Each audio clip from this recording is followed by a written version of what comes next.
បងបងណាខ្លះដូចគ្រួសារខ្ញុំឲ្យតែមានបុណ្យសង្ឃទានឬក៏បុណ្យចែកទានបុណ្យអីក៏ដោយឲ្យតែធ្វើបុណ្យគឺតែងតែ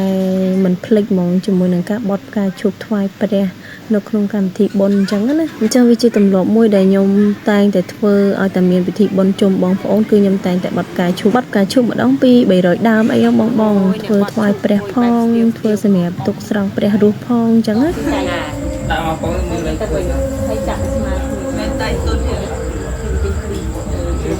ហើយនេះទុកធ្វើបដាទុកបដាយនេះទៅវាបដាញ់គ្នាហ្នឹងឆ្លក់កានកំប៉ុងហ្នឹងអាចស្ទាត់ណាលៀនធ្វើហ្នឹង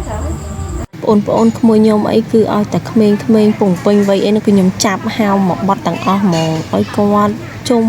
មានអារម្មណ៍ជ្រះថ្លាជាមួយនឹងពិធីបុណ្យនឹងអញ្ចឹងសប្បាយទាំងអស់គ្នាអញ្ចឹងអាបត់ផ្កាឈូកនេះមិនមែនងាយទេបង100 200ដើម300ដើមអីតតែជុំគ្នាបត់អញ្ចឹងបានសប្បាយហើយយើងពេលដែលយើងធ្វើបុណ្យទៅយើងជ្រះថ្លាតាមនឹងអញ្ចឹងណាបដានឹងគឺយើងពិភាក្សាគ្នារឿងបុណ្យថ្ងៃស្អែកនឹងបដាអញ្ចឹងទៅមានអីសប្បាយម្យ៉ាងដែរបងអើយជូនបុណ្យផងបងសម្រាប់បងដែលបានទស្សនាវីដេអូមួយនេះជូនបុណ្យទាំងអស់គ្នា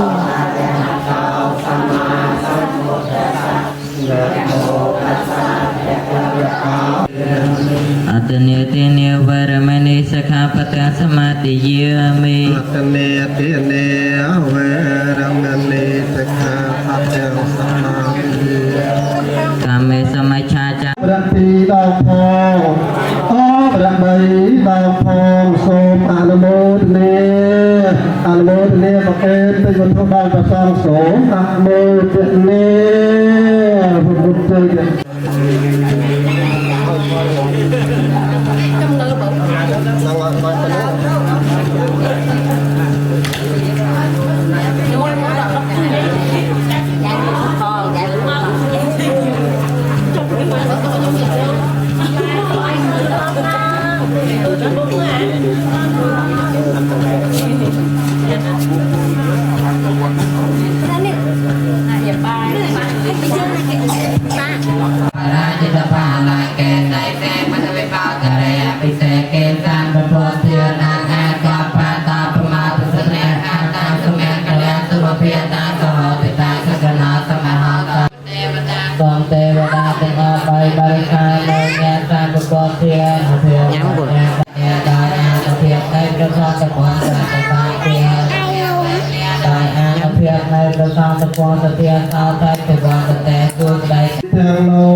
បន្ទាប់ពីកម្មវិធីព្រឹកចប់គឺរៀងថ្ងៃរសៀលបន្តិចចាប់ផ្ដើមកម្មវិធីស្រង់ព្រះរស់ម្ដង